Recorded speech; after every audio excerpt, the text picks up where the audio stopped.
ఉదయకాల సమయంలో వివేకజామున నీ నామమును వచ్చి నీ ప్రియకుమారుడైన ప్రభు అయిన యేసుక్రీస్తు వారి శ్రేష్టమైన నామమును వచ్చి మాకు ఆదరణకర్తగా ఉన్నటువంటి పరిశుద్ధాత్ముని యొక్క నడిపింపును బట్టి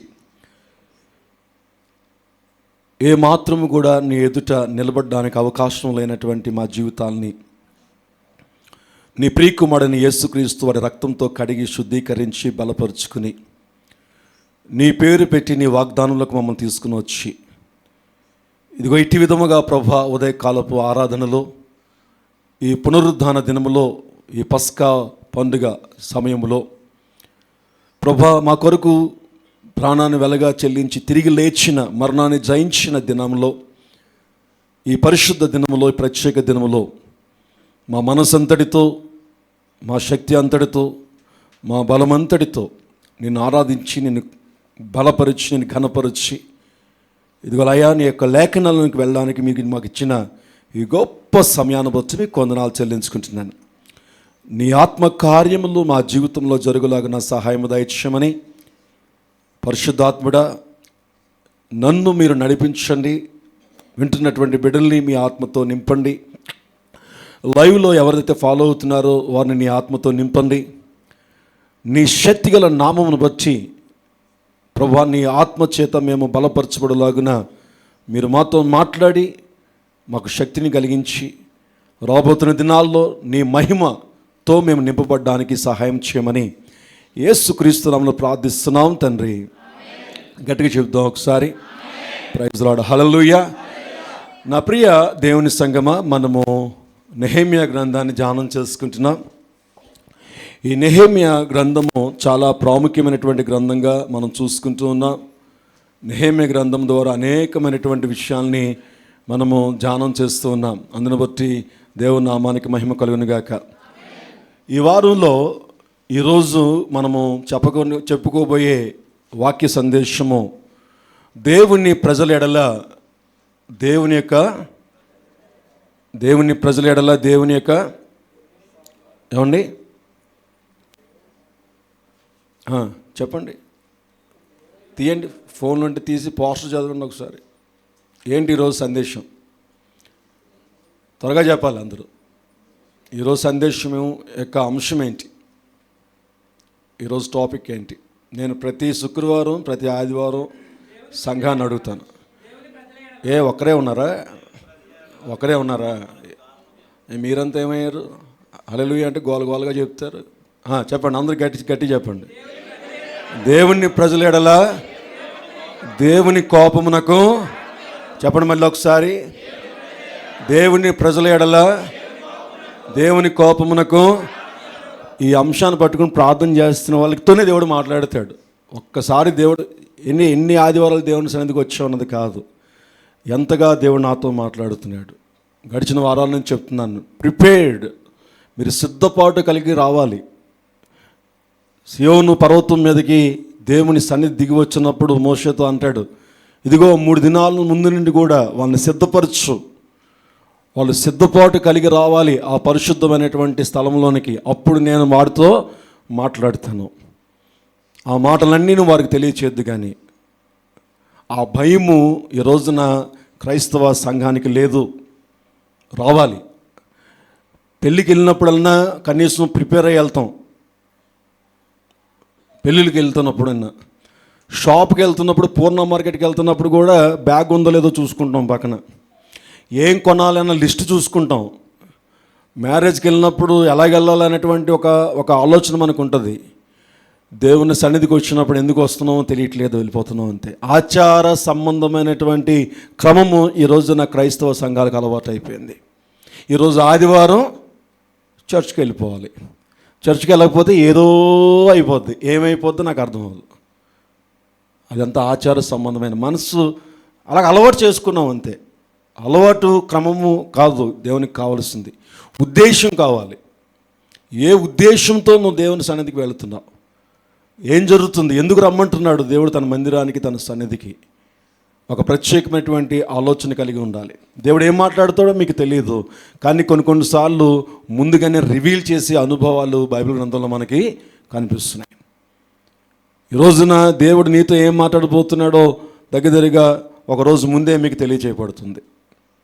దానికోసం మీరు పట్టుకుని ప్రార్థన చేయాలి. ఇదిగో ప్రభువా, అంశము సేవకులకు నువ్వు చూపించావు, ఈ అంశం బట్టి నాతో మీరు మాట్లాడండి. నువ్వు ప్రార్థన చేయాలి కన్నీరు పెట్టి.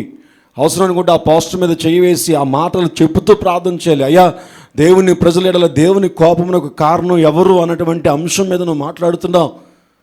ఆ అంశం ద్వారా నువ్వు నాతో ఏం మాట్లాడబోతున్నావో నాకు తెలియచే ప్రభువా అని కన్నీటితో నువ్వు వచ్చి ప్రార్థన చేసుకుని వచ్చి కూర్చుంటే ఖచ్చితంగా దేవుని యొక్క కార్యాలను నువ్వు చూస్తావు. అది సిద్ధపాటు అంటే.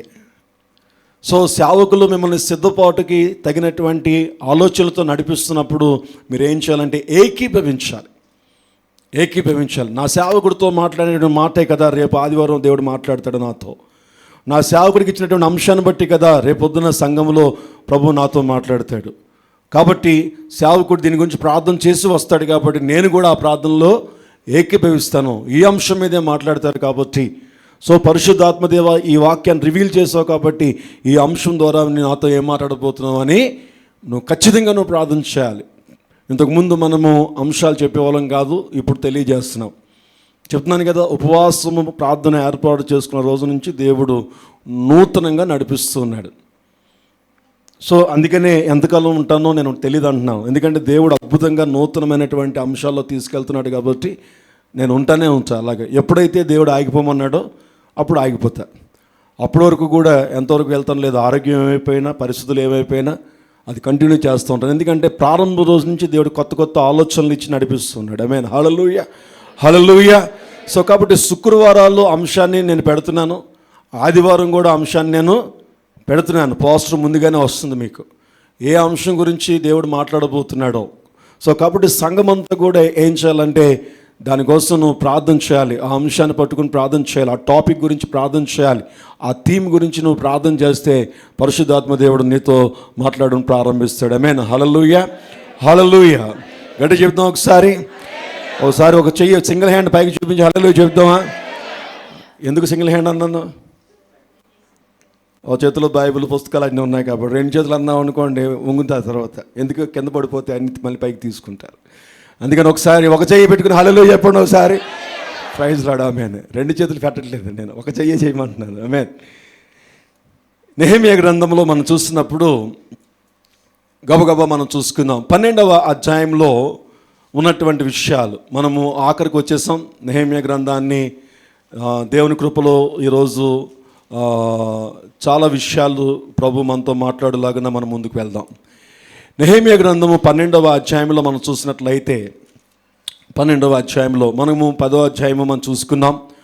11, 12 అధ్యాయాలు జనసంఖ్య కూడా ఉంటుంది కాబట్టి దాన్ని దాటేస్తున్నాను. 11వ అధ్యాయం అంతా కూడా వారి యొక్క జనసంఖ్య గురించి, వారి యొక్క జనాంగం గురించి, ఎవరెవరి స్వాస్థ్యాలు ఏంటి అన్నటువంటి గోత్రాల గురించి అన్నీ కూడా రాయబడతాయి. 11వ అధ్యాయము 12వ అధ్యాయం అంతా కూడా. మనం 10వ అధ్యాయము మనము ధ్యానం చేసుకుంటున్నాం. 10వ అధ్యాయం కంప్లీట్ చేసుకున్నాం ఇంచుమించుగాను.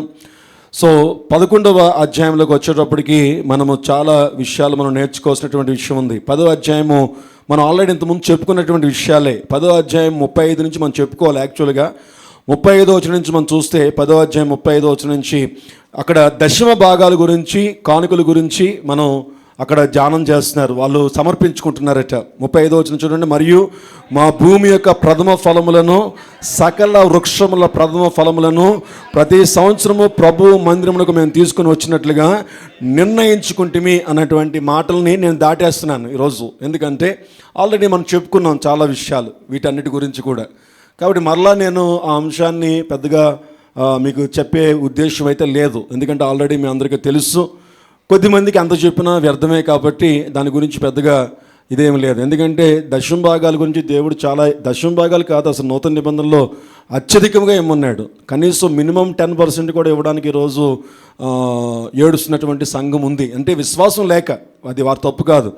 ఇంకా ఫెయిత్ ఇంక్రీజ్ అవ్వక. బైబిల్ అంటే దేవుణ్ణి బట్టి కానీ సిరిని బట్టి కానీ ఎవరు ఒకరికే దాసులుగా నువ్వు ఉంటావు. దేవుని కన్నా దాసుడిగా ఉంటావు, సిరి కన్నా దాసుగా ఉంటావు. డబ్బును బట్టే నేను బ్రతుకుతున్నాను అన్నవాడు సరైనటువంటి భాగాలు దేవునికి ఇవ్వలేడు. నువ్వు ఎంత చెప్పినా వాళ్ళ విశ్వాసం పెరగాలి. విశ్వాసం పెరగకపోతే సనుక్కుంటూ ఇస్తాడు. ఫెయిత్ ఇంక్రీజ్ అవ్వాలి. అప్పుడు దశమ భాగాలు కాదు కదా, కొంతమంది 2 భాగాలు 3 భాగాలు, కొంతమంది ఇంకా నిశ్చయించుకుని కూడా ఇస్తూ ఉంటారు. వారి విశ్వాసాన్ని బట్టి దేవుడు వారిని ధన సమృద్ధిని దేవుడు చేస్తూ ఉంటాడు. దేవుని యొక్క వాగ్దానాలు అన్నీ కూడా బైబిల్లో పాత నిబంధనలో వాగ్దానాలండి. అది మలాకీలో ఉన్నాయి కదండి. అది ఆకాశ వాకిలి పడజలంత విస్తారమైన దీవెనలు ఇస్తారు కదా. నీ పంట పురుగు కొట్టకుండా దేవుడు స్టాప్ చేస్తాడు కదా. అన్ని జనుల దగ్గర నీ నామం మహింపరచబడేట్టుగా చేస్తాడు కదా. ఇది కదా దశమ భాగాల యొక్క ఆశీర్వాదాలు.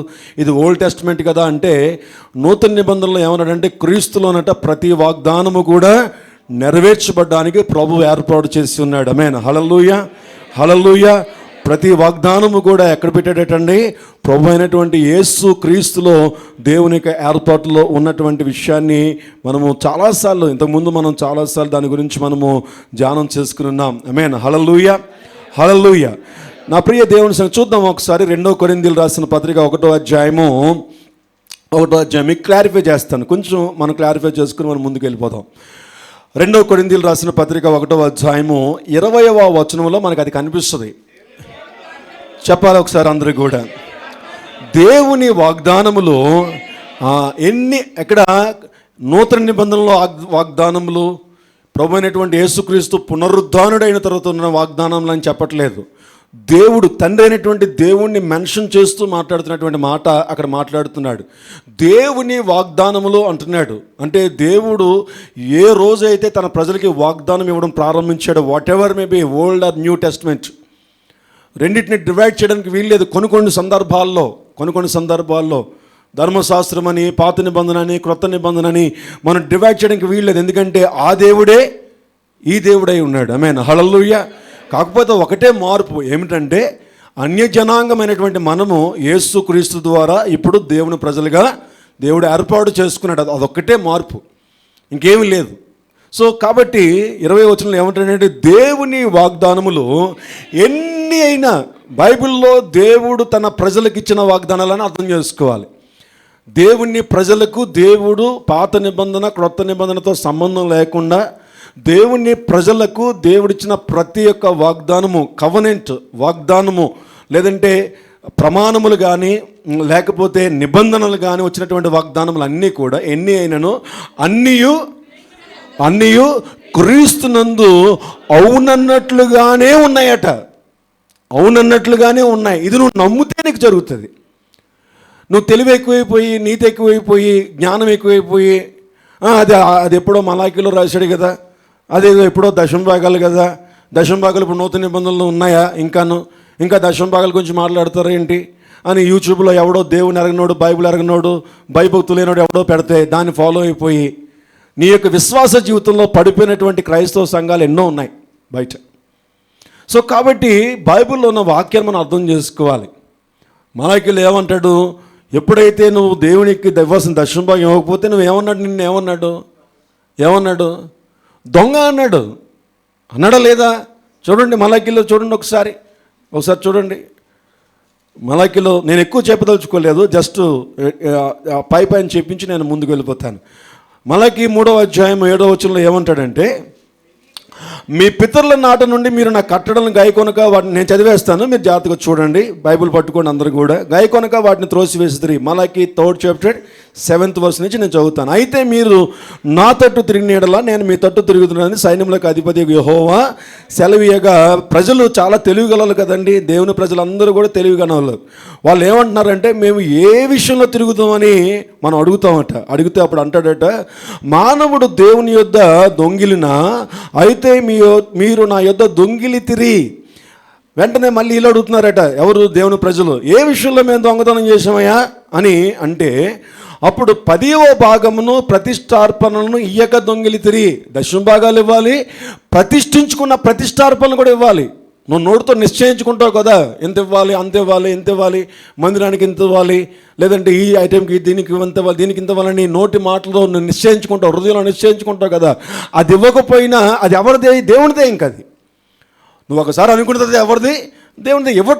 ఇవ్వనంత వరకు కూడా ఏం చేస్తున్నావు? దాన్ని దొంగిలిస్తూనే ఉన్నావు. నువ్వు దొంగవే దేవుని దృష్టిలో. ఇది దేవుడు చెప్తున్నటువంటి మాట. దొంగిలిచునే ఉన్నారు. అంతేకాదు 9వ వచనంలో, ఈ జనులందరూ నా ఏదో దొంగిలిచునే ఉన్నారు, మీరు శాపగ్రస్తులు అంటున్నాడు.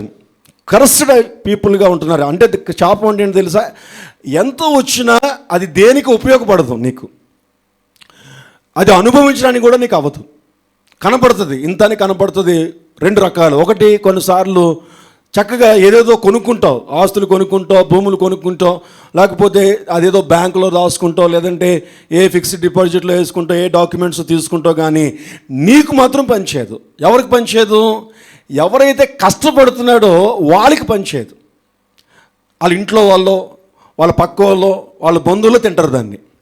కష్టాజితము వారు అనుభవించరు. ఎవరైతే కష్టపడుతున్నారో వారు సపోజ్ ఇప్పుడు రూత్ కష్టపడుతుంది అనుకోండి, రూత్ కరెక్ట్గా దేవునికి తన సంపాదనలోంచి ఇవ్వకుండా, ఏమి చేయకుండా తను దొంగతనం చేస్తుంది అనుకోండి, తను దాచుకోగలదు, తను ఇల్లు కట్టుకోగలదు. కానీ ఎవరికంటే ఆ ఇంటి ద్వారా తనకి ఏమాత్రం కూడా సంతోషం లేకుండా ఆ ఇల్లు తన తమ్ముడికో, ఏ భాస్కర్కో, లేదంటే ఎక్కడో ఉన్నటువంటి వాళ్ళ వెనకాల జలగల్లా కొంతమంది ఉన్నారు ఆవిడ వెనకాల, వాళ్ళకో ఇచ్చేస్తుంది. ఇచ్చేసి ఏదో రోజున ఇంకా తన మీద తనకి స్వాధీనపరచడు దేవుడు. ఇది కర్స్ అంటే. అందుకని ఎవరైతే కష్టపడుతున్నారో, ఎవరైతే కష్టాజితం ఉందో వారికి ఉండాలి ఆ ఎక్స్పీరియన్స్ వారికి ఉండాలి. వారు ఏం చేయాలంటే, ఇవ్వకపోతే శాపగ్రస్తులు. తర్వాత 10వ వచనంలో ఏమంటాడంటే, నా మందిరములో ఆహారం ఉండినట్లు 10వ భాగము అంతయు అంటే గుండెల మీద చేసి చెప్పగలరా? అంతా ఇస్తున్నామని, దశమ భాగం అంతా ఇస్తున్నామని చెప్పగలరా? వద్దు, ఎవరు కూడా చేతులు ఎత్తకండి. నేను మామూలుగా చెప్తున్నాను. ఆ గట్స్, ఆ ధైర్యం, ఆ రోషం, ఆ పౌరుషం ఉందా? దేవుడు నిన్ను చేసే ప్రతి పని సఫలం చేయాలంటే ఇక్కడ పెట్టాడు. సో తీసుకుని రండి, దీన్ని చేసి మీరు నన్ను శోధించిన ఎడలా. ఇప్పుడు చెబుదాం వాగ్దానం ఏంటో. నెంబర్ 1 చదవండి, ఇప్పుడు అందరూ చదవండి, గట్టిగా చదవాలి. ఆకాశపు వాకిళ్లను విప్పి పట్టజాలనంత విస్తారముగా దీవెనలు కుమ్మరించదనని ఎవరు చెప్తున్నారు? సైన్యములకు అధిపతిగా యెహోవా చెప్తున్నాడు. ఎవరో మనిషి చెప్పట్లేదు, సేవకుడు చెప్పట్లేదు. ఎప్పుడు చూసినా సేవకుడు ఈ మాట చెప్తాడు. సేవకుడు కాదు. ఇది దేవుడు మాట్లాడుతున్న మాట. ఆ యొక్క సారథిగా ఉన్నటువంటి ఆ సేవకుడు తెలియజేస్తున్నాడు. ఇది సేవకులకు వర్తిస్తుందా? దేవుని సేవకులకు వర్తిస్తుందా? దేవుని సేవకులు తనకు వచ్చిన ప్రతి దాంట్లోంచి దశమ భాగం మాత్రమే వాడుకోవాలి, 90% ఇచ్చేయాలి. ఇది సేవకుడికి ఇచ్చిన నియమం బైబిల్లో. ఎంత వచ్చినా సరే 10% మాత్రమే సేవకుడికి ఇచ్చాడు. అది తన యొక్క వాడుకోవడానికి. దేవుడు తనకి సువార్త వలన బ్రతికేది. మిగతా 90% కూడా సంఘానికి పరిచర్యకే ఖర్చు పెట్టాలి. ఆ 90%లో ₹1 ఖర్చు పెట్టినా ఆడు దొంగే. ఈరోజు ఎంతమంది దొంగలు ఉన్నారో మనకు తెలియదు సేవకుల్లో. అది దేవునికి వాళ్ళకి తెలియదు కాక, మనకు సంబంధం లేదు. సో అందుకనే నాకు అంత శ్రమ. ఎందుకు శ్రమ అంటే సరిపోదు నాకు ఉన్నటువంటి ఖర్చుకి. అందుకే అంత కష్టం. ఇంచుమించుగా చెప్పాలంటే 90% కంటే ఎక్కువగానే నేను దేవుని పరిచర్యకు ఖర్చు పెట్టేస్తూ ఉంటాం. వ్యక్తిగత జీవితంకి వచ్చేటప్పటికి చాలాసార్లు అప్పులు చేస్తూ ఉంటాం. అంతా నేను వాడుకుంటే అప్పులు చేయక్కర్లేదు. నేను మొత్తం అంతా కూడా నా ఇంటికి నేను వాడేసుకుంటే నేను అప్పులు చేయక్కర్లేదు. హ్యాపీగా బ్రతికేస్తాను, చక్కగా బ్రతుకుతాను. దేవుడు సమృద్ధిని ఇస్తాడు. సంఘానికి వచ్చే ప్రతి ఒక్క భాగాన్ని నేను వాడేసుకుంటే. దేవుడు దానికి అనుమతి ఇవ్వలేదు. ఒకవేళ కానీ నేను అది చేస్తే నేను శాపగ్రస్తుని అవుతాను. నా జీవితం అల్లకల్లోలంగా ఉంటుంది. సో ఇప్పుడు ఏమన్నాడంటే, నేను అలాగే ఇచ్చినప్పుడు నేను ప్రార్థన చేస్తే ఇప్పుడు నాకు ఏం చేస్తాడంటే, మీరు నన్ను శోధించిన ఆకాశం వాకిలిని విప్పుతాను. 2వదిగా 11వ వచనం, నీ పంటను తినివేయు పురుగులను నేను గద్దిస్తాను. ఎక్కడైతే నీ ధనం అన్యాయం అయిపోతుందో, నీ ధనము అన్యాయంగా పోతుందో, నువ్వు కొనుక్కున్నవి అన్యాయంగా అవతల వాళ్ళకి వెళ్ళిపోతున్నాయో, అన్యాయం, చాలా అన్యాయం అండి. బ్యాంకులో పెట్టాను, మొత్తం పట్టుకుపోయారండి. పల్లెవాళ్ళకి ఇచ్చానండి, పట్టుకుపోయారండి. బంగారం కొనుక్కున్నానండి, మొత్తం పట్టుకుపోయారండి. ఆస్తి కొనుక్కున్నానండి, నాది అని గొడవ పెడుతున్నారండి, మొత్తం పట్టుకుపోయారండి. అడుగు పెడితే కొడతానంటున్నారండి. నీ దగ్గర నుంచి పట్టుకుపోతారు.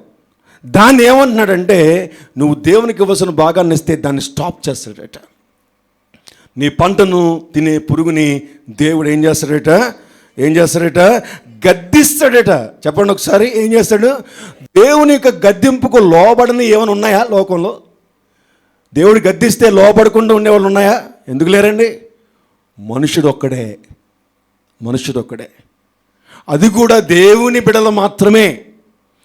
దేవుని బిడ్డలు కాని వారిని గద్దిస్తే దేవుడు ఆ మాట పనిచేస్తుంది మళ్ళీ ఆయనకి. దేవుడి పేరు పెట్టుకున్న దేవుని ప్రజల దగ్గర మాత్రమే దేవుని గద్దింపు పనిచేయదు. బైబిల్లో దానికి చాలా సాక్ష్యాలు మనకు కనిపిస్తున్నాయి. దేవుని గద్దింపుకి సూర్యుడు వింటున్నాడు, దేవుని గద్దింపుకి చంద్రుడు వింటున్నాడు, దేవుని గద్దింపుకి భూమి ఆకాశములు వింటున్నాయి, దేవుని గద్దింపుకి సముద్రాలు వింటున్నాయి. కానీ దేవుణ్ణి ఎరిగినటువంటి, దేవుని అనుసరించినటువంటి దేవుని యొక్క భక్తుల యొక్క హృదయాలు వినట్లేదు. కఠినమైపోయినటువంటి హృదయాలు. ఇక్కడ దేని గద్దిస్తాడంటే, నీకు వ్యతిరేకతగా ఉన్నటువంటి దాన్ని గద్దిస్తాడు. కాబట్టి ఖచ్చితంగా దేవుని కార్యాలు జరుగుతాయి. తర్వాత ఏమంటున్నాడంటే, అవి మీ భూ పంటలను నాశనము చేయవు, మీ ద్రాక్ష చెట్లు అకాల ఫలములను రాల్చకుందునని. అకాల ఫలములు అంటే కాలం రాకుండా రాలిపోయే. ఎలాగ అర్థం చేసుకోవాలి దాన్ని? మీరందరూ పలానా దానికి ఇంత అమౌంట్ అని పెట్టుకుంటూ ఉంటారా ఎప్పుడైనా?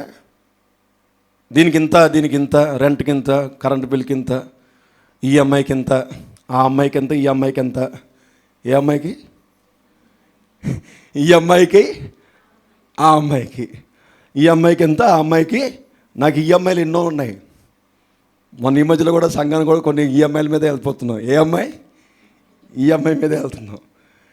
సో ఈఎంఐలకి వెళ్ళాలి, అంత ఇవ్వాలి, ఇంత ఇవ్వాలి. ఉంటాయా? ఒక విషయం చెప్పమంటారా? అది ఇచ్చే లోపల మొత్తం అయిపోతుంది నీ దగ్గర. అయ్యో వాళ్ళకి ఇవ్వలేదు, ఇంకా సరిపోవట్లేదు, వీళ్ళకి ఇవ్వలేదు, సరిపోవట్లేదు అంటావు. అనుకుంటావు ఈసారి ఈ నెలలో ఈ అమౌంట్ తీసుకెళ్ళి అప్పు తీర్చేయాలి, నెలకి కొంత పెట్టుకొని అప్పు తీర్చేయాలి అనుకుని ఒక 10,000 అప్పు ఉందనుకో, నెలకు ఒక 1,000 రూపాయలు చొప్పున పక్కన పెడతావు. ఎప్పటి వరకు దేవుడు అనుమతిస్తాడంటే 9,000 వరకు ఉంటావు.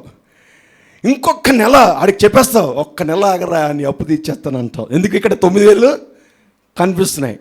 ఇప్పుడు ఈ 10,000 తీర్చడానికి ఇంకొక లాస్ట్ మినిట్ 31వ తారీఖు అయిపోద్ది. ఇంకా 1-2 తారీఖుల్లో వచ్చేది వస్తే ఈ 1,000 రూపాయలు దాంట్లో చెప్పాలి పెట్టేస్తావు. ఈ 1,000 రూపాయలు దాంట్లో పెట్టేస్తే 10,000 అయిపోతుంది. ఈ 10,000 తీసుకెళ్ళి ఆడికి ఇచ్చేసి అప్పుడు చక్కగా అమ్మయ్యాని చికెన్ బిర్యానీ తిని పడుకుంటావు. చాలా ప్రశాంతంగా ఉంటుంది ఆ టైంలో. ఈ 31వ తారీఖు లోపల ఈ 9,000 తుస్సు. ఏదో మొత్తం మీద ఇంట్లో ఏదో అవసరం, ఎప్పుడో కట్టినటువంటి కరెంటు బిల్లు ఎవడో వస్తాడు, కట్టేశాను కదరా అంటే, లేదండి ఎప్పుడుదో పాత ఉండిపోయింది, 8,950 రూపాయలు ఉందండి అంటాడు. నీకలా తెలుసు నా దగ్గర 9,000 ఉన్నాయని? తెలుసు అంతే. 8,950 రూపాయలు కట్టేస్తే ఇంకెంత ఉంది? 50 రూపాయలు ఉంది. ఇంకా రేపు ఏటీఎంలో పడిపోతాయి, బ్యాంకులో పడిపోతుంది. రేపు సాయంత్రం 10,000 తీసుకెళ్ళి ఇచ్చేస్తూ ఉంటే ఈ రాత్రి ఇంట్లో ఎవడో సిక్ అయిపోతాడు, తీసుకెళ్ళిపోతాం హాస్పిటల్కి. ఆడు 9,000 రూపాయలు బిల్లు వేస్తాడు. ఎంత వేస్తాడు? 9,000 రూపాయలు. నువ్వేమో సాక్ష్యం చెప్తావు అంటే, దేవుడు ఖచ్చితంగా 9,000 బిల్లు ఇచ్చాడు, 9,000 నేను దాచిపెట్టిన డబ్బులు కట్టేశాడు. నీ ముఖం కాదు, అప్పు డబ్బులు ఇచ్చేసావు. అకాల ఫలము, కాలము రాకమునిపే నీ ఫలము రాలిపోతుంది. దేని కొరకైతే నువ్వు ఏర్పాటు చేసుకున్నావో అవంతా కూడా ఆగిపోతాయి. సరిగ్గా ఇంకొక రోజు ఒక్క 24 గంటలు అవుతే ఈ 1,000 రూపాయలు కలిపితే 10,000 సంతోషికి ఇచ్చేస్తావు. ఇంకా సంతోషితో గొడవ ఉండదు నీకు. ఇంకా అలాంటి సమయంలో ఏం జరుగుతుంది? అర్థమవుతుందా నేను చెప్పేది ఎవరికైనా? ఎంతమందికి అర్థమవుతుంది? ఏమైనా ఎక్స్పీరియన్స్ ఉన్నాయి ఏంటి? ఏం లేవు కదా. మామూలుగా అనుభవాలతో అర్థమవుతుందా? నేను చెప్పింది అర్థమవుతుందా? చెప్పాలి. కొంచెం ఎక్స్పీరియన్స్గా, కొంచెం అంట, ఇంకా ఎక్కువ ఎక్స్పీరియన్స్ అట. అంటే ఇలాగ అనుకున్న వాళ్ళు ఏమో తక్కువ, ఇలాగ అనుకున్న వాళ్ళు ఎక్కువ, అనుకున్న వాళ్ళు ఇంకా తక్కువ. ఇప్పుడు చెప్పండి, ఉందా ఎక్స్పీరియన్స్? Praise lord. ఏంటి అందరూ పైకి ఎత్తారు చేతులు. అయితే మీకు నేను ఎక్కువ ఎక్స్ప్లెయిన్ చేయట్లేదు, క్లోజ్ చేద్దాం, ఇది తర్వాత అంశంలోకి వెళ్ళిపోదాం. ఇంకో చివరితో ఒకటి ఉంది, 12వ వచనం.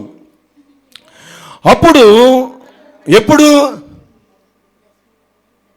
ఎప్పుడు ఈ కార్యాలన్నీ జరుగుతున్నప్పుడు, నువ్వు ఇచ్చినప్పుడు, నువ్వు ప్రార్థన చేసినప్పుడు, దేవుడు అకాల ఫలములు రాల్చకుండా ఏ కాలంలో ఫలించే విధంగా ఆ విధంగా ఫలిస్తూ ఉంటున్నప్పుడు, దేవుడు పంట పురుగుని కుట్టకుండా స్టాప్ చేస్తున్నప్పుడు, అప్పుడు ఆనందకరమైన దేశంలో మీరు నివసింతురు గనుక, ఎలాగట? ఆనందకరమైన దేశంలో మీరు నివసింతురు కనుక అన్యజనులందరూ మిమ్మల్ని ఎంత ధన్యులండి, ఎంత ధన్యులండి, ఎంత ధన్యులండి అంటూ ఉంటారట. ఆ ధన్యత, ఆ యొక్క మాటలు నీలో ఉన్నటువంటి దేవుని నామానికి మహిమ. అదే యోహాను 15 అధ్యాయంలో చెప్తాడు 7వ వచనంలో, మీరు బహుగా ఫలించడం వలన నా తండ్రి నామము మహిమపరచబడుతుంది. ఆమేన్. హల్లెలూయా, హల్లెలూయా. నా ప్రియ దేవుని సంగమా, చాలామంది ఇంకా సిరికే దాసులైపోతున్నారు. నేనంటాను, సిరిని వెనకతలు రావాలి. నువ్వు సిరి దాసుడు అవ్వకూడదు, నువ్వు దేవునికి దాసుడు అవ్వాలి. నువ్వు దేవునికి దాసుడవుతే దేవుడు ఆకాశ వాకిలిని విప్పి పట్టజాంత విస్తారమైన దీవెనలు నీకు ఇచ్చినప్పుడు అవి నీ వెంట వస్తాయి. అందుకే అంటాడు, కృపాక్షేమములో నీ వెంట వస్తాయి. ఆమేన్. హల్లెలూయా, హల్లెలూయా. ఇది వాళ్ళు నెహెమ్యా గ్రంథంలో కమిట్మెంట్ తీసుకున్నారు. చెప్పను అనుకుంటేనే అన్నీ చెప్పేశాను. నెహెమ్యా ఎలాగా, నేను దీన్ని అసలు టచ్ చేయను, దీంతో అసలు మాట్లాడను అనుకుంటూనే ఏమన్నా లక్ష్మి గారు వరలక్ష్మి గారు అనుకుంటూనే చెప్పుకుంటూ వెళ్ళిపోయాను. ఏంటో ఈ సేవకుడు మాట మీద నిలబడ్డా, మాట ఇచ్చి తప్పని వాడు కదా, దేవుని యొక్క మందిర ఆవరణంలో అతిథిగా ఉండదగిన వాడు ఎవడంటాడు కదా, అది పోగొట్టుకుంటున్నాం అంటారా లిడియా గారు? ఎక్స్ప్లెయిన్ చేయాలంటారా? అమ్మయ్య, అయితే దీన్ని మార్చుకుంటున్నాను, ఆత్మ నడిపింపులోకి వెళ్ళాను. ఆమేన్. హల్లెలూయా. మాట ఇచ్చి తప్పలేదు, నేను మనిషిగా మాట ఇచ్చాను, పరిశుద్ధాత్ముడు నన్ను దాన్ని జయించి ఆయన ఆత్మలో నడిపించుకున్నాడు. ఆమేన్. ఎందుకంటే ఇక్కడ నిలబడింది సుధీర్ గారు కాదు, ఇక్కడ నిలబడింది పరిశుద్ధాత్మ దేవుడై ఉన్నాడు. ఆమేన్. దీనికి ఎంతమంది అంగీకరిస్తారు? అంగీకరిస్తే నా గురించి అడ్డగా మాట్లాడుకోకండి. ఆమేన్. ఓకే, అంగీకరించిన వాళ్ళకి చెప్తున్నాను, అందరికీ కాదు. అంగీకరించిన వాళ్ళు ఎలాగ అంగీకరించలేదు, వదిలేద్దాం వాళ్ళని. అంగీకరించిన వాళ్ళు మాత్రం నా గురించి చెడ్డ మాటలు మాట్లాడారా, జాగ్రత్త, దేవుడు తీర్పు తీర్చాడు మిమ్మల్ని. Praise lord. ఆమేన్. హల్లెలూయా, హల్లెలూయా. చూడండి, తర్వాత మనము నెహెమ్యా గ్రంథంలోనే మనము ఇప్పుడు 12వ అధ్యాయంలోకి 11, 12 అధ్యాయాలు చూసుకుంటే 11వ అధ్యాయము 12వ అధ్యాయము 26వ వచనం వరకు కూడా ఈ యొక్క దేవుడు తన యొక్క ప్రజలను ఏ విధంగా నిలబెట్టాడు అన్నటువంటి, ప్రజలను ఎంతమంది ఎన్నుకున్నాడు, ఎలాగ ఎన్నుకున్నాడు, ఆ గోత్రాలు ఆ యొక్క అన్నీ కూడా ఉంటాయి. అవన్నీ కూడా ఇంటి దగ్గర మీరు చదువుకోవడానికి ప్రయత్నించండి. నేను ఈరోజు 27వ వచనము 30వ వచనం ఈ 2 వచనాలు చెప్తాను, చదువుదాం. యెరూషలేము ప్రాకారము ప్రతిష్ఠించు కాలములో వారు ఆ ప్రతిష్ఠ ఆచారమును స్తోత్ర గీతములతోనూ పాటలతోనూ స్వరమండల సితారా చేయి తాళములతోనూ సంతోషముగా జరిగించినట్లు లేవీలను తమ సకల స్థలములలో నుండి యెరూషలేమునకు రప్పించుటకు పూనుకొనిరి. జాగ్రత్తగా గమనించాలి. వారు చేసినటువంటి పని ఏమిటంటే 27వ వచనంలో, ఎవరెవరికైతే తలాంతులు ఉన్నాయో, ఎవరెవరినైతే దేవుడు ఏర్పాటు చేసుకున్నటువంటి వంశంలో వాళ్ళు ఉన్నారో, ఆ దినాల్లో అందరూ అన్ని పనులు చేయడానికి వీలేదు. ఈరోజు అంతే. యెరూషలేము ప్రాకారం ప్రతిష్ఠించు కాలంలోకి వచ్చేటప్పటికి స్తోత్ర గీతములతో, పాటలతో, స్వరమండల సితారా చేయి తాళములతో సంతోషించడం జరుగునట్లుగా లేవీయులకి ఎవరెవరైతే ఏ తలాంత ఇచ్చాడో, ఎవడు ఏ తాళం వాయిస్తాడో, ఎవడు కీబోర్డ్ ప్లే చేస్తాడో, ఎవరు తబలా కొడతాడో, ఎవరు డ్రమ్స్ కొడతాడో, ఎవరు పాటలు పాడతారో, ఎవరు ఆరాధన చేస్తారో, ఎవరు స్తుతి గీతాలు పాడతారో, ఎవరెవరికి ఏ తలాంత అయితే ఉందో వారందరూ లేరు, వెళ్ళిపోయారు. కానీ తలాంతులు అయితే అలాగే ఉన్నాయి, అభిషేకం అయితే అలాగే ఉంది, పిలుపులు అయితే అలాగే ఉన్నాయి. వాళ్ళందరినీ కూడా వారు సమకూరుస్తున్నాడట. సమకూర్చుకోవడానికి నిశ్చయించుకున్నారు. ఆమేన్. హల్లెలూయా, హల్లెలూయా.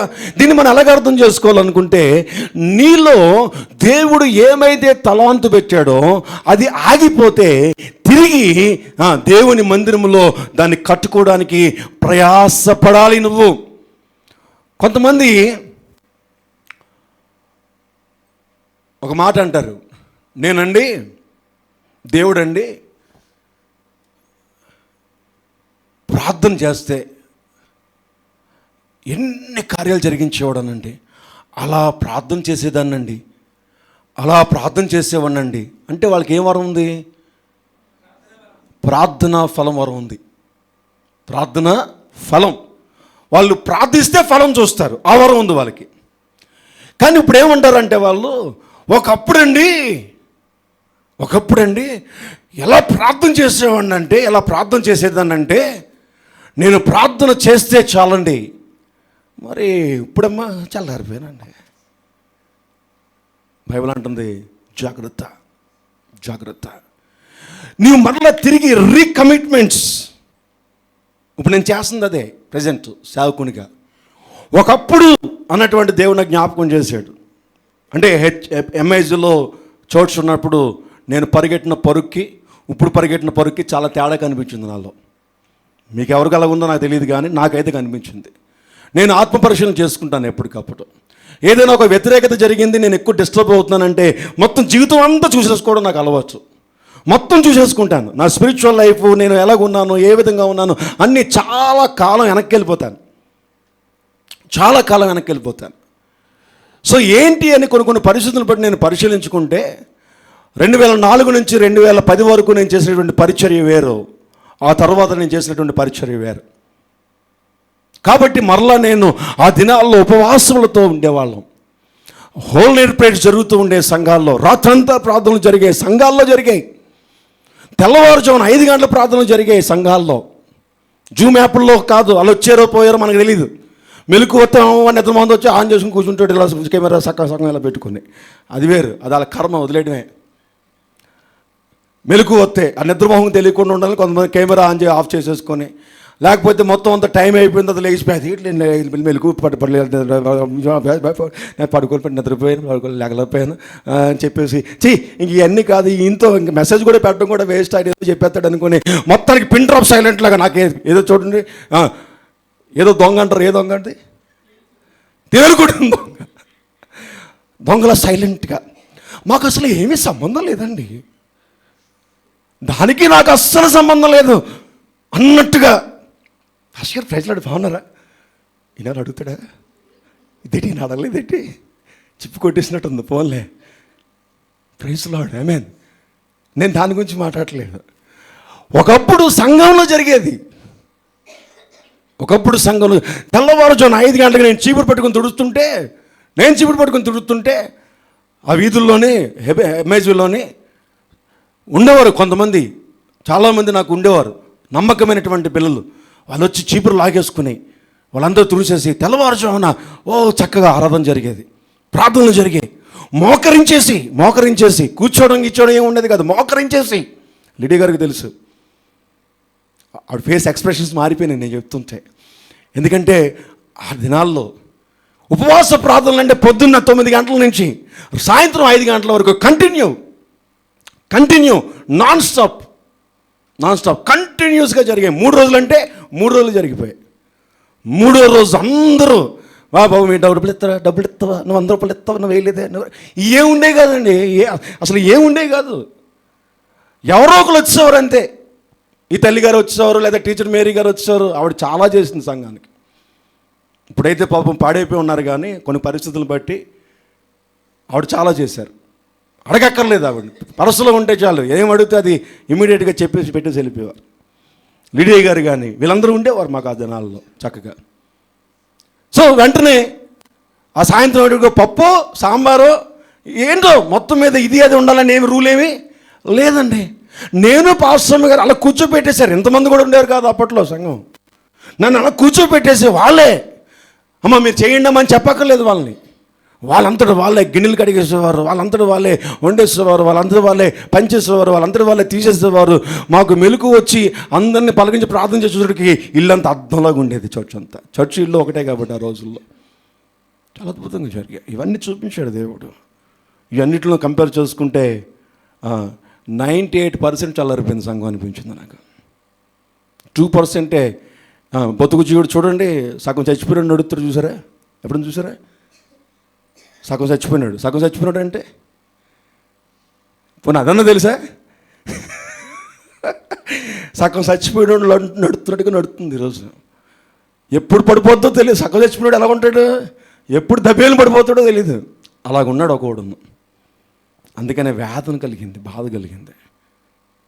సో ఉంది ముసలి పండుగ రాబోతుంది, దానిలో ఉండండి. సాన పెడతాను మిమ్మల్ని. ప్రైజ్లాడు దంచుడే కటక గుంటూరు రోడ్డు కదా, గుంటూరు మిరపకాయలాగా ఘాటే. ఆ ఘాటు తగ్గింది అనుకుంటారేమో, మళ్ళీ ఘాటు పెరుగుతుంది అనుకున్నారు చాలామంది. చల్లారిపోయారు వాష్ గారు కాదు, మళ్ళీ కొత్తగా లెగుస్తున్నాం పైకి. ఆమేన్. రెడీ చెప్పండి ఆమేన్. ప్రైజ్ లార్డ్ ఆమేన్. మేము లెగిస్తే మిమ్మల్ని లేపేస్తాం. Praise god. Hallelujah hallelujah. కర్రట్టుకుని పరిగెట్టించడమే రన్నింగ్. మా చిన్నవాడు, మా డ్రిల్ మాస్టర్ ఉండేవాడు, పెద్ద వెదురు పెద్ద ఒకటి పెట్టుకున్నాడు అండి. ఎంత ఉండేది, నా అంత ఉండేది, 6 అడుగులు ఉండేది. మీరు 6 అడుగులు అనక్కండి, నేను 5 మళ్ళీ అలాగన్నారు కనుక. పెద్దది ఉండేవారు ఎలిమెంటరీ స్కూల్లో 5వ క్లాస్లో. మేము దూరం నుంచి స్కూల్, పెద్ద గ్రౌండ్ అనమాట, స్కూల్ నుంచి వస్తే రే డ్రిల్ మాస్టర్ ఉన్నారు రండి వెనకాల పట్టుకొని, ఎందుకంటే వెనకాల పర్రమని వేస్తాడు అనమాట. ఇంకా ఆ రోజంతా కూర్చోలేము మేము, నుంచునే అలా ఉండేది ఆ రోజు. పరుగులెట్టుకుని రోలాప్ అనేవాడు, అంతే. రోలా పరిగెట్టి వచ్చేటికి ఇలాగ వెళ్తున్నాడు రా, ఇలాగ వెళ్ళాలరా అనేవాడు. అంటే ఇలా వెనక్కి పరిగెట్టేవాళ్ళం అనమాట. ఇలా తిరిగిన వెంటనే పాట సర్రని వచ్చేది, అంతే. అమ్మా అంటే మళ్ళీ క్లాస్ అయిపోయే వరకు అమ్మా అంటూనే ఉండేవాళ్ళం. అంతే, ఇంకా టైంకి పరిగెట్టేవాళ్ళం. ఒక్క 2 నిమిషాలు లేట్ అవుతుంది. స్ట్రిక్ట్ మాస్టర్ అయినా డ్రిల్ మాస్టర్. ఇంకంతే 4-5 రోజులు కూర్చునే వాళ్ళం కాదు. మా అమ్మగారు అనేవారు, మా నాన్నగారు ఒకసారి మా నాన్నగారు గొడవకి వెళ్ళిపోయారు. నువ్వు కూర్చోలేకపోతున్నావు ఏంటంటే, ఆసిపోయింది మొత్తం అంతా. అప్పుడు వెంటనే మా నాన్నగారు కర్రట్టుకుని డ్రిల్ మాస్టర్ గారు ఇంటికి వెళ్ళిపోయిన రోజులు ఉన్నాయి. ప్రైజ్ లార్డ్ ఆమేన్. హల్లెలూయా. ఇప్పుడు ఆ డ్రిల్ మాస్టర్ నేను అవుతాను. ఆమె ప్రైజ్ లార్డ్. ఆ డ్రిల్ మాస్టర్ని ఆల్రెడీ ఇంట్లో స్టార్ట్ అయింది కదా రన్నింగ్. మా వాళ్ళ పిల్లలు ఇద్దరు చూడాలి, పరుగులు. ఏ డాడీకి ఏమైంది, వర్షం వచ్చేసి ఉంటుంది ఈ పాటికి ఆలోచన మా పాపకి. డాడీకి ఏమైంది, ఇక్కడి నుంచి స్టార్ట్ అయింది. ఎక్కడి నుంచి స్టార్ట్ అవ్వాలట, నీ ఇంటి నుండి స్టార్ట్ అవ్వాలట. నేనేం చేసిన, నా ఇంటి నుంచి స్టార్ట్ చేస్తాను. ముందుంది ఏ లక్ష్మణ్, ముందుంది బా. ప్రైజ్ లార్డ్ ఆమేన్. హల్లెలూయా హల్లెలూయా హల్లెలూయా. నేను ఇంక నుంచి హల్లెలూయా చెప్పక్కర్లేదు, ఉంది. మీ అంతటి మీరే లెగిసి హల్లెలూయా చెప్పి కూర్చుని పోతూ ఉంటారు. ప్రైజ్ గాడ్ ఆమేన్. అందుకని ఇందాక అనౌన్స్మెంట్ చేశాను, రోజంతా ఉపవాస ప్రార్థన. వచ్చినటువంటి వారు ధన్యులు. దేవుడు అటువంటి కార్యాలు జరిగించను గాక. No Zoom apps. తెల్లవారుజామున ప్రార్థన చేయాలనుకున్నాడు, ఇక్కడికి వచ్చి ప్రార్థన చేయండి, లేకపోతే మానేయండి, అంతే. నేను వస్తా పొద్దున్నే. అమ్మో రివీల్ చేస్తున్నానండి. స్టడీ చెప్పండి, ఆమెనని చెప్పండి కనీసం. అమ్మయ్య స్టడీ. పాస్టర్ గారు ఉంటే ఒకసారి ఇలా చూసేవారు, ఆగిపోయేది. ఆయన లేకపోవడం వల్ల వెళ్ళిపోతుంది బండి. Praise Lord. అందుకే పక్కన ఉండాలి ఆవిడ. ఒకసారి ఇలా చేసి ఇలా చూస్తే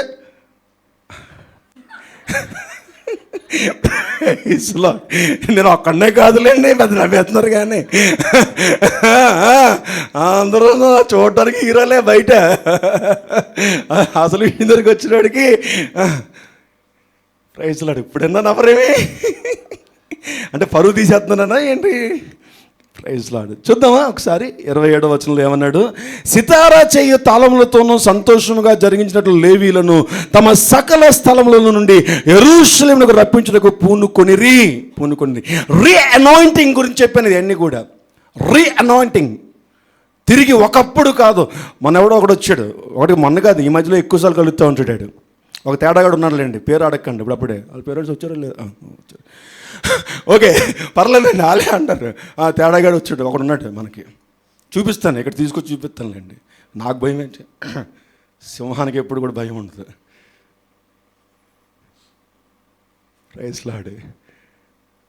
ఇటువైపు చూస్తే ఉత్సాహంగా ఉంటుంది, ఇటు చూస్తే వీళ్ళు ఎప్పుడు చూసినా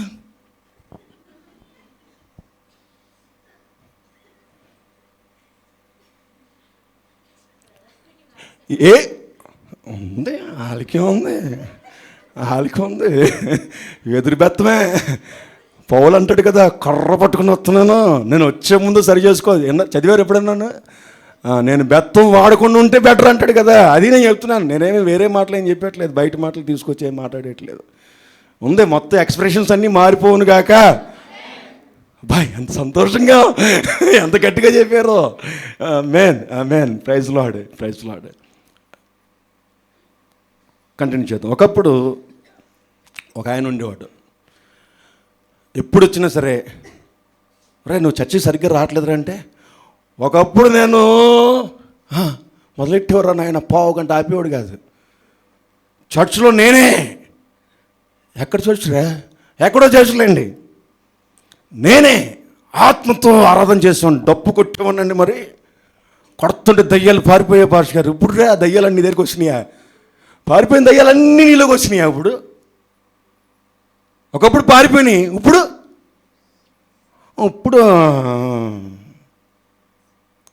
ఒకప్పుడు నా స్వరంతో ఎలాగ ఆరాధన చేసామో తెలుసండి, సంఘం అంతా కూడా ఉద్యమం పడేదండి. మరి ఇప్పుడు చర్చికే రావట్లేదు కదరా నువ్వు, సరిగ్గాను సంఘానికే రావటం లేదు కదా, చర్చిలోనే వచ్చి కూర్చోడానికి కూడా నీకు అవకాశం ఉండట్లేదు కదా. ఉన్నారా అటువంటి వాళ్ళు ఎవరైనా? ఒకప్పుడండి నేను ఇలాగుండేవాడినండి, తెల్లవారుజామున లేచి ప్రార్థన చేసేదాన్నండి, ప్రార్థన చేసేవాడినండి. ఒకప్పుడండి సువార్త ప్రకటించేవాడినండి. ఒకప్పుడండి దేవుని మందిరం అంటే ఎలాగుండేదాన్ని, ప్రార్థన చేస్తే ఎలా ప్రార్థన చేసేదాన్ని. ఉన్నాయా అనుభవాలు? అయితే దేవుడు మాట్లాడుతున్నాడు నీతోనే. నువ్వు తిరిగి రీకలెక్ట్ చేసుకోకపోతే నువ్వు దేవుని యొక్క కోపానికి గురి అవుతావు. జాగ్రత్త. దేవుని కోపానికి గురి కాకుండా ఉండాలి అంటే దేవుని ప్రజలు ఎప్పటికప్పుడు రీకమిట్మెంట్స్ తీసుకుంటూనే ఉండాలి. ఎప్పుడు కూడా వెనక జీవితం కనిపిస్తూనే ఉండాలి. ఒకప్పుడు పౌలు చెప్పినట్టుగా వెనక ఉన్న వాటిని మర్చి ముందున్న వాటి కొరకు, ఒకప్పుడు నేను మర్చిపోయాను, ఇప్పుడు ముందున్న వాటి కొరకు నేను మరలా ఎనర్జెటిక్గానే పరిగెడుతున్నాను. ఆమేన్. హల్లెలూయా. ఒకప్పుడు నేను 4 గంటలు లేచి ప్రార్థన చేసేవాడిని, ఇప్పుడు నేను 3:30కే లేగుస్తా. తీసుకొని చూడండి, దేవుని యొక్క ఆశీర్వాదాలు వద్దంటుంటే మీ మీదకి వచ్చేస్తూనే ఉంటాయి.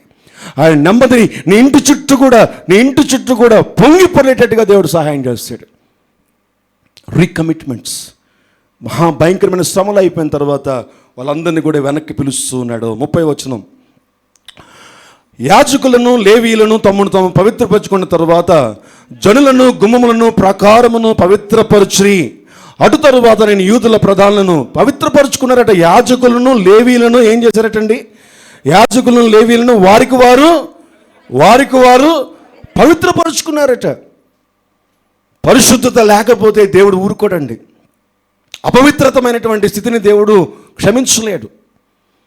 విశ్వాసంలో నిన్ను పరిశుద్ధపరుచుకోవాలి, నిన్ను పవిత్రపరుచుకోవాలి. స్తుతిగానాలు చేసేవారు నిన్ను ఎప్పటికప్పుడు సిద్ధపరుచుకోవాలి. ఎప్పటికప్పుడు శ్రద్ధ కలిగినటువంటి జీవితం ఉండాలి. నైపుణ్యత, శ్రద్ధ చూపించాలి. నువ్వు ఒక బిలీవర్గా ఉన్నట్లయితే విశ్వాస జీవితంలో శ్రద్ధ కలగాలి ఉండాలి నీకు.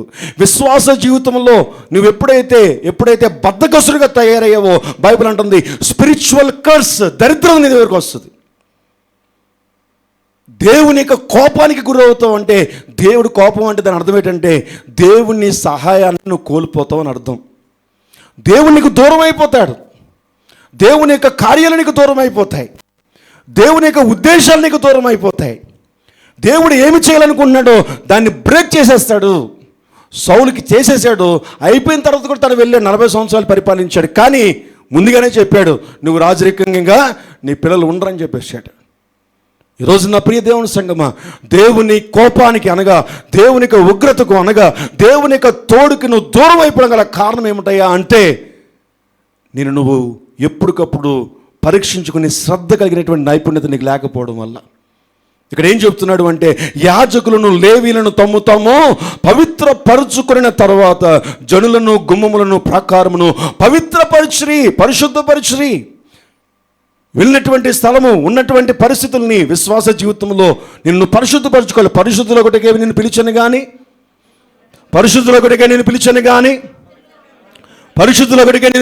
కానీ అపవిత్రుల ఒకటికు నేను మిమ్మల్ని పిలవలేదు. నీ ఇష్టానుసారంగా అపవిత్రమైన జీవితం జీవించడానికి నేను మిమ్మల్ని పిలవలేదు.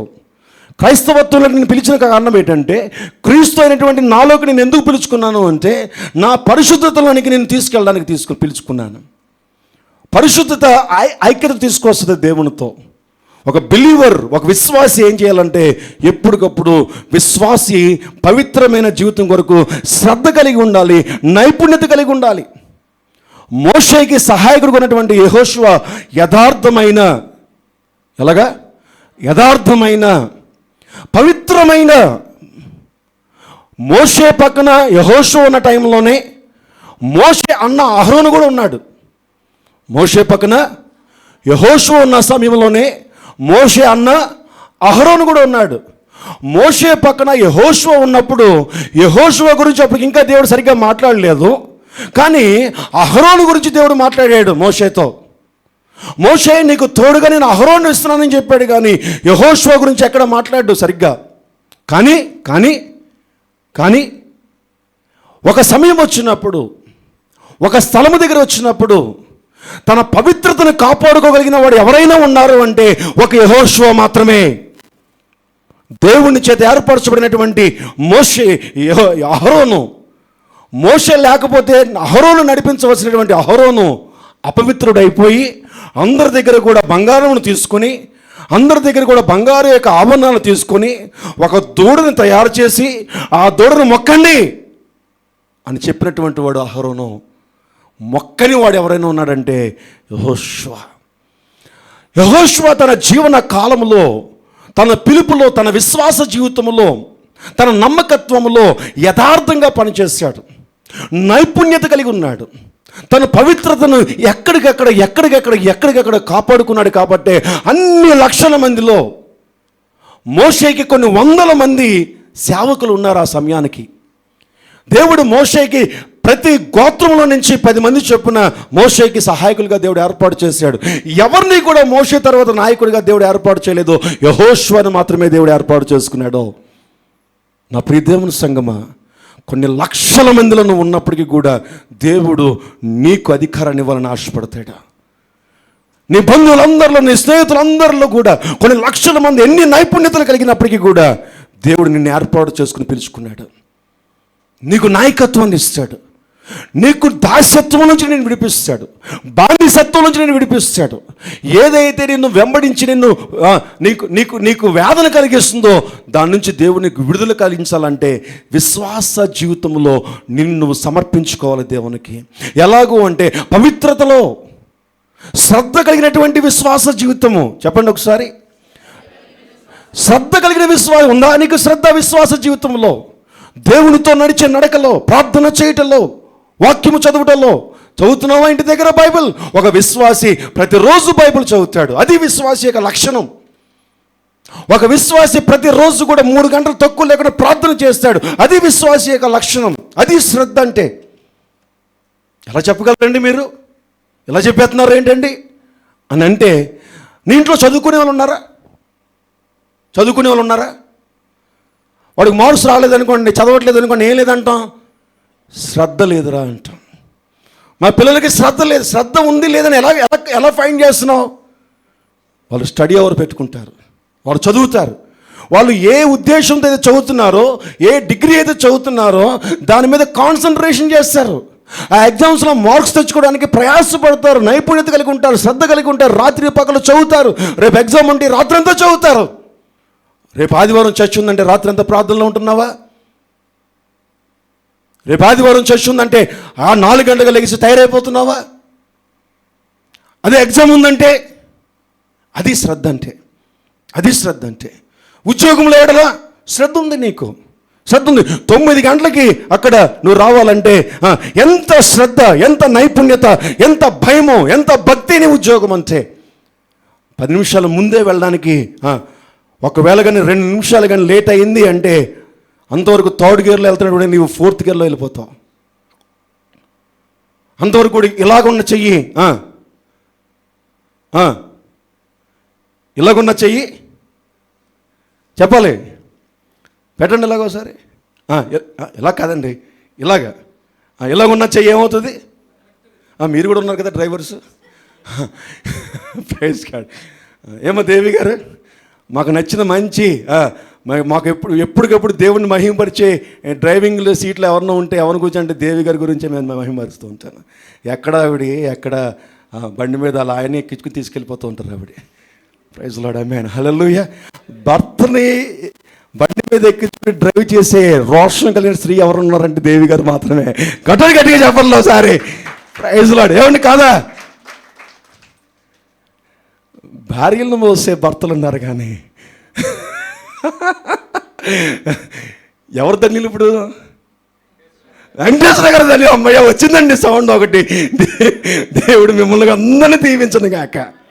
సత్య కూడా బండి కొనుక్కుంది, లావరాజు బండి మీద తీసుకెళ్ళిన కాక సత్య. ప్రైజ్ లార్డ్, ఆమేన్, హల్లెలూయా. గ్లోరీ గారు కూడా బండి కొనుక్కున్నారు, కన్నారా గారు ఎక్కించుకుని బండి మీద గ్లోరీ గారు వెళ్తురు గాక. ఆమేన్. ప్రతి ఒక్కరు కూడా సాయి వెనకాల వెళ్ళిపోవాలి, రూతు ముందుకు వచ్చేయాలి. Praise Lord. అదే విషయం. దేవుడు అటువంటి కార్యాలు సంఘంలో జరిగించును గాక. ప్రైజ్ లార్డ్, ఆమేన్, హల్లెలూయా, హల్లెలూయా. జాగ్రత్త గమనించినట్లయితే వారు యెహోషువ పవిత్రపరుచుకున్నాడు తన పవిత్రమైన జీవితం కొరకు, నమ్మకమైనటువంటి జీవితం కొరకు. కాబట్టి ఒక రోజున దేవుడే ఉన్నతమైన నాయకత్వానికి యెహోషువని పిలిచాడు. యెహోషువ అన్నాడు, యెహోషువ మోషేతో నేను ఎలా తోడుగా ఉన్నానో,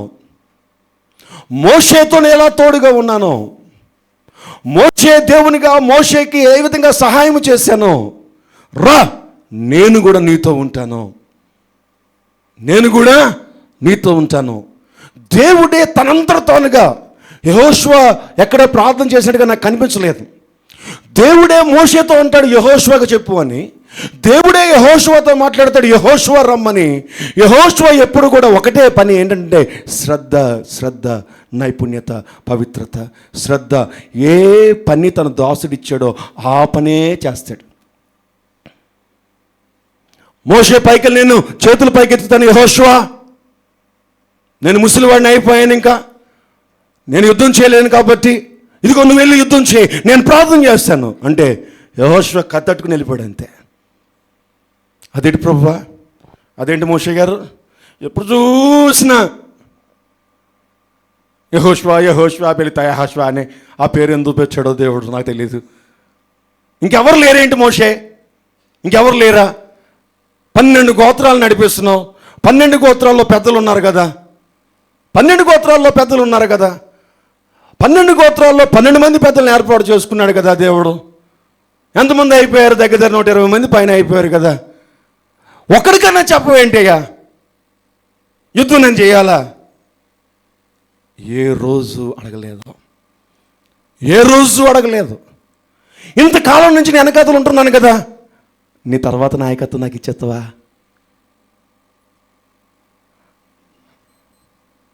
తెలియదండి యెహోషువకి తెలిసింది ఒకటే, ఆయన పిలుపు, అందులో నైపుణ్యత, అందులో పవిత్రత, అందులో యథార్థత, అందుకు కావలసినటువంటి కష్టంతో ముందుకు వెళ్ళడమే.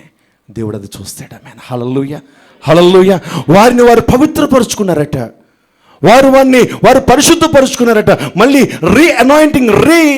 రీ ఎనర్జెటిక్గా వారు ముందుకు వెళ్ళడానికి వారు ప్రయత్నం చేస్తున్నారు. ఆమేన్, హల్లెలూయా. నా ప్రియ దేవుని సంఘం, ఉందా నీకు శ్రద్ధ? ఉందా నీ విశ్వాస జీవితం ఎడల?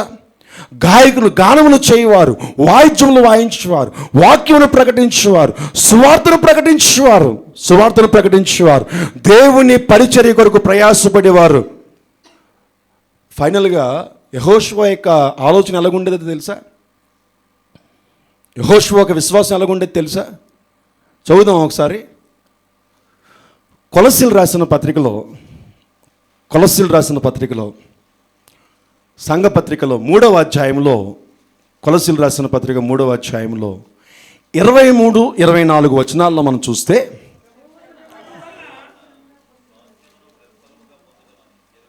అందరూ చదవండి. ఏదో ప్రభు బల్ల అంటున్నారు ఆయన ఇందాక గట్టిగా చదవ. ప్రభు బల్ల అండి. ప్రభు వలన స్వాస్యమును ప్రతిఫలముగా పొందుదుమని ఎరుగుదురు గనుక మీరేమి చేసినను పాస్టర్ గారి నిమిత్తం కాక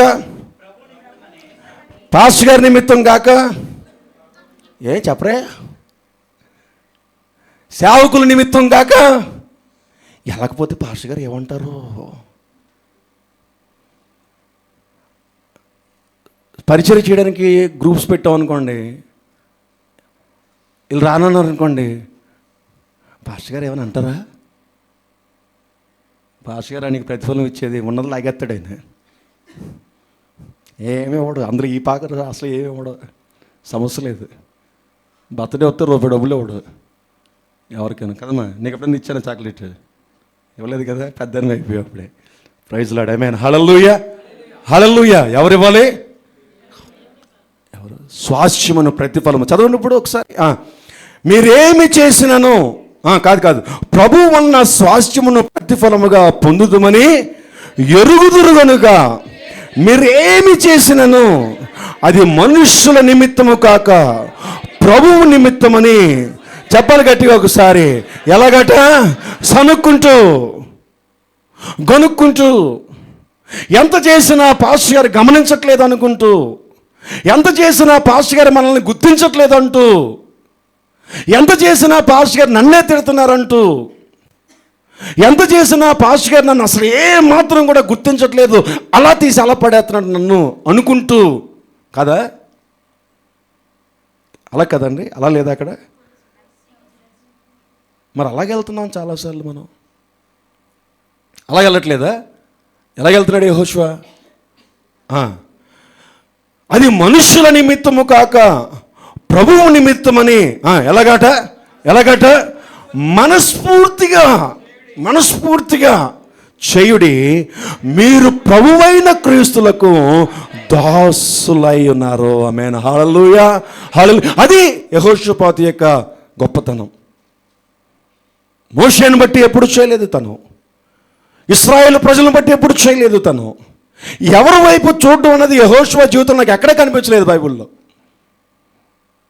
కాబట్టి దేవుడు యెహోషువకి తగిన సమయమందు తగిన నాయకత్వాన్ని ఇచ్చాడు. ఎంత గొప్ప నాయకత్వం అంటే దేవుడు 12 గోత్రాలకి ఏమేమైతే కానాను దేశంలో ఇవ్వాలనుకున్నాడో ఆ యొక్క భాగములన్నీ కూడా యెహోషువ చేత ఇప్పించాడు.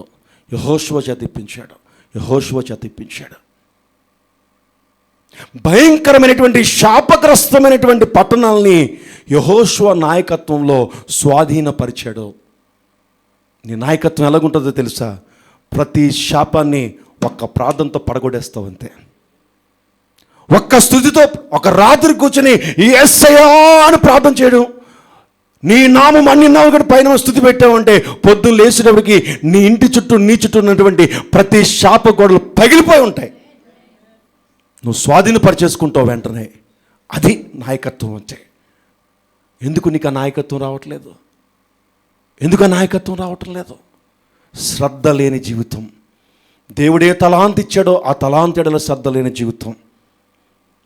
క్వైర్ ప్రాక్టీస్ ఉంది సాటర్డే, సండే క్వైర్. శ్రద్ధ ఉన్నవాడు స్కూల్లో నెక్స్ట్ డే ఎగ్జాము, ముందు రోజు స్పెషల్ క్లాసు. ఏం చేస్తారండి? ముఖేష్ని అడిగేస్తాను డైరెక్ట్గా, ఎందుకంటే రాత్రి వాళ్ళే దొరికేశారు నాకు కాబట్టి. ఎక్కడికి పోయి తీసుకెళ్ళిపోయారు రాత్రి. ఇంకోసారి జరగదు పాస్టర్ గారు అని పెట్టాడు. దేవుని నామానికి మహిమ కలుగును గాక. ఆమెన్ చెప్పరే. మీరు ఆమెన్ చెప్తే వారికి దేవుని నామానికి మహిమకరంగా దేవుడు వాళ్ళని ఆశీర్వదిస్తాడు.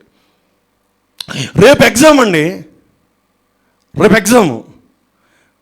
ఈరోజు స్పెషల్ క్లాస్ ఉంది, పేపర్ లీక్. ఏమైతే వస్తాయి అయ్యే చెప్తానని చెప్పాడు ఆయన. రేపు ఎగ్జామ్ ఉంది. ఈరోజు సాయంత్రం 5 గంటల నుంచి 7 గంటల వరకు క్వశ్చన్ పేపర్ లీక్. మేము కొన్నే ఇస్తాం, 20 ఎవరికి ఇవ్వం, వచ్చిన వాళ్ళకి ఇస్తాం, అవే చదివిస్తాం, అవే రేపు ఎగ్జామ్లో పడతాయి. ఆ మధ్యాహ్నం ఏమో పెళ్ళికి వెళ్ళాలి, క్యాంపు. ఈ తల్లిదండ్రులు ఏం చేస్తారు చెప్పండి? మనలో సరదాగా మాట్లాడుకుందాం. ఏం చేస్తారు ఈ తల్లిదండ్రులు?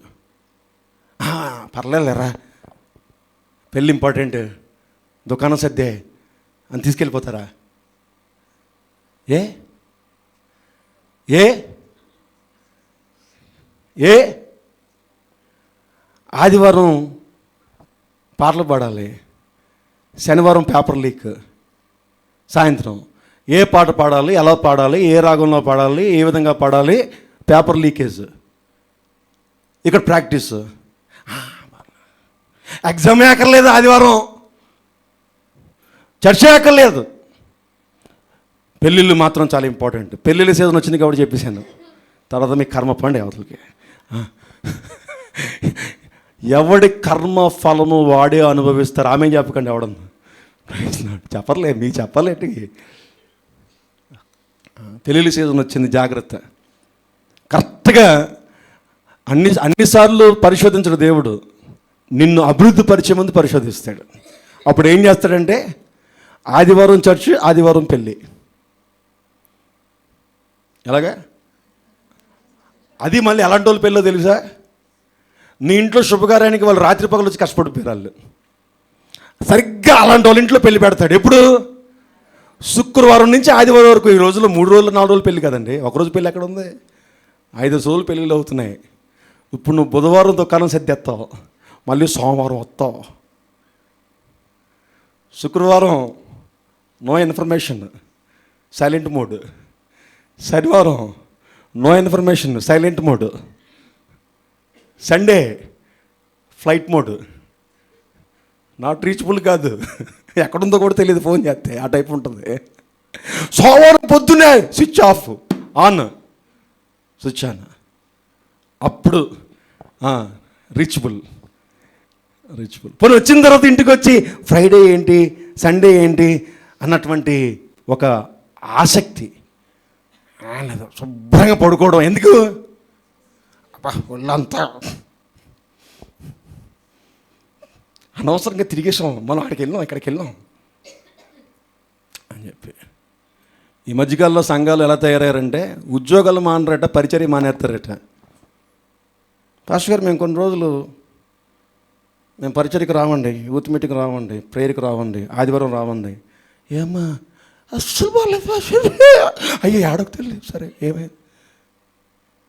అయితే ఓ పని చేయనా, ఒక 10 రోజులు సిక్ లీవ్ పెట్టేసి ఇంట్లో రెస్ట్. ఉదయం నుంచి సాయంత్రం వరకు ఉద్యోగం అట. 2 గంటలు కూర్చోడానికేమో. ఎంతమందికి అర్థమవుతుంది? అర్థమయ్యేది కూడా అర్థమవుతుందా లేదా? అర్థమైన వాళ్ళకి అర్థమవుతుంది, అర్థం అవ్వని వాళ్ళకి కూడా అర్థమవుతుంది. జాగ్రత్త నా ప్రియ దేవుని సంగమా. ఇది ప్రతి సంఘములో ఉన్నటువంటి భయంకరమైన పరిస్థితి.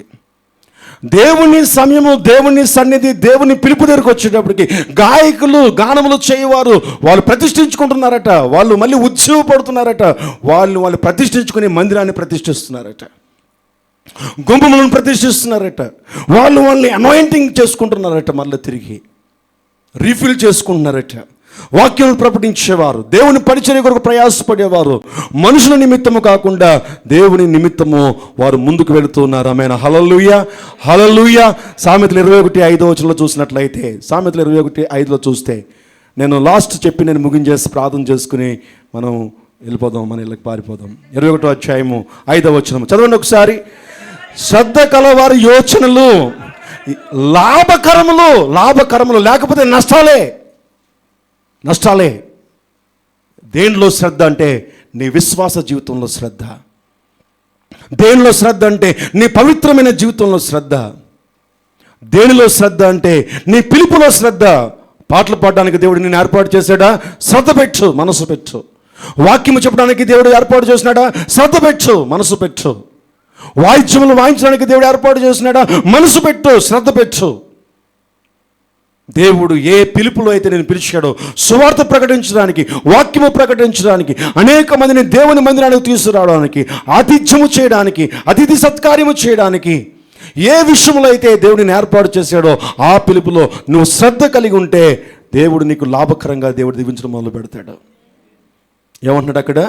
శ్రద్ధ కలవారి యోచనలు లాభకరములు, తాలిమి లేక పని చేయువానికి నష్టమే, నష్టమే, నష్టమే. ఎందుకో తెలియట్లేదండి నష్టం అంటే. ఇది నష్టం ఏంటో అర్థం అవ్వట్లేదు పాస్టర్ గారు. అన్ని నష్టాలే, నాకు ఇది కారణం, ఇది కారణం. వాక్యము అది. నీ మీద నీకు శ్రద్ధ లేదు, దేవుని మీద శ్రద్ధ లేదు, దేవుని యొక్క పని మీద శ్రద్ధ లేదు, దేవుని మందిరం మీద శ్రద్ధ లేదు, విశ్వాస జీవితంలో శ్రద్ధ లేదు. నీ ఆత్మీయ జీవితాన్ని బట్టే నీ జీవితంలో అన్నీ నీకు పొందుకుంటున్నావని నీకు తెలుసు. నా దేవుడే చేశాడండి, లేకపోతే ఎవరు చేస్తారండి చెప్పేద్దావు పైకి. నీ దేవుడే చేశాడని నమ్మినటువంటి నీవు ఆ దేవుని ఎడల శ్రద్ధ కలిగి ఉన్నావా? ఆ దేవుని ఎడల విశ్వాస జీవితంలో కానీ, పరిచర్య జీవితంలో కానీ, పిలుపు విషయంలో కానీ శ్రద్ధ, యథార్థత, పరిశుద్ధత కలిగినటువంటి జీవితంలో వెంబడిస్తున్నావా? అందుకనే నీకు నష్టము. ఆత్మలో వర్ధిల్లుచున్న కొలది నీవు అన్ని విషయాలలో వర్ధిల్లుతో. లాస్ట్ అండ్ ఫైనల్ నేను చెప్పి నేను ముగించేస్తాను. ఆదికాండము 41వ అధ్యాయం 14వ వచనంలో మనం చూస్తే ఇది ఫినిషింగ్ టచ్, ఇది ఫినిషింగ్ టచ్. క్లోజ్ చేసుకుందాం, ప్రార్థన చేసుకుందాం. ఈరోజు కొంచెం లేట్ అయింది, కొంచెం లేట్ అయింది. ఆదికాండము 41వ అధ్యాయము 14వ వచనం. ఫరో యోసేపును పిలువనంపెను, కాబట్టి చెరసాలలో నుండి అతని త్వరగా రప్పించిరి. అతను క్షౌరము చేయించుకుని మంచి బట్టలు కట్టుకుని ఫరో ఎద్దుకు వచ్చాను. చాలండి, చాలండి, చాలండి. ఎవరు పిలిచారు? ఎవరు పిలిచారు? ఫరో పిలిచాడు. ఫరో ఎవరు? రాజేనా? ఇంటి పక్కోడా? ఫరో ఎవరండి? ఇంటి పక్కోడు కాదు కదా, రాజు. రాజు పిలిస్తే యోసేపు ఎలాగెళ్ళాడట? నీట్గా క్షౌరం చేసుకుని, నీట్గా ఏ బట్టలట? మంచి బట్టలు వేసుకుని, చాలా పరిశుభ్రంగా, చాలా చాలా క్లియర్గా అక్కడ చెప్తున్నటువంటి మాట, బట్టలు కట్టుకుని. నేను అంటాను, స్నానం చేయకుండా బట్టలు కట్టేసాడంటారా? స్నానం చేసాడంటారా, చేయడంటారా? అంటే ఇక్కడ రాయలేదు, అందుకని మీరు చెప్పండి, కొంచెం నాకు సహాయం చేయండి. స్నానం చేసాడంటారా, చేయలేదంటారా? లేదా సౌదీ అరేబియాలో ఉన్న వాళ్ళగా పెర్ఫ్యూమ్ కోసేసుకుని మొత్తం అంతా కూడా సెంట్ వేసేసుకుని, ఎందుకంటే అక్కడ వాటర్ ప్రాబ్లము మీకు తెలుసా? అరబ్బులు స్నానం చేయరని ఎంతమందికి తెలుసు? 1 2 3 ఎందుకు వచ్చింది లేమని చెప్పి అందరి చేతులు లేపాయి. ఇలాంటి కాంప్రమైజ్. అరబ్బులు స్నానం చేయరు, పెర్ఫ్యూమ్ మాత్రం ఫుల్ ఉంటాయి, వేసి పైన బురక వేసేయడమే అంతే. అందుకని ఒకలాంటి కొంప వస్తుంది. ఎప్పుడైనా చూసారంటే వాళ్ళ దగ్గర డిఫరెంట్ స్మెల్, అది స్వీట్ స్మెల్లో తెలియదు, బ్యాడ్ స్మెల్లో తెలియదు, రెండు కలిసిపోయి వస్తూ ఉంటాయి.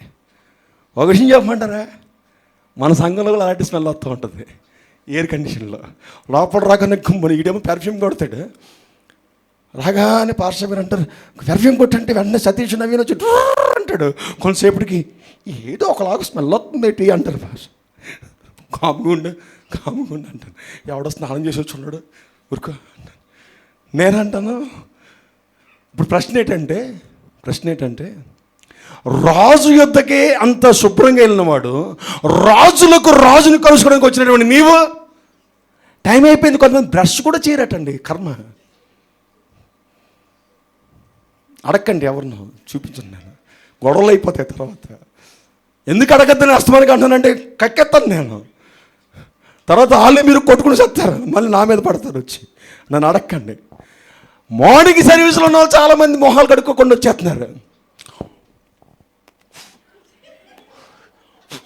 శుభ్రంగా సోపుతో కడిగేసుకొని, స్నానం ఉండదు, బ్రష్ ఉండదు. కొంచెం జ్ఞానవంతుడైతే 4 గీసేస్తాడు. పళ్ళు తోమడు నాలుగేసేసి అని మళ్ళీ చోటు ఏడ్చినాయి కదా, మౌత్ స్మెల్ వేసుకుని రాత్రి పడుకున్నవాడే కొంపు రాత్రి కరెంటు పోతే మరి భలే ఉంటుంది అడి బాడీ.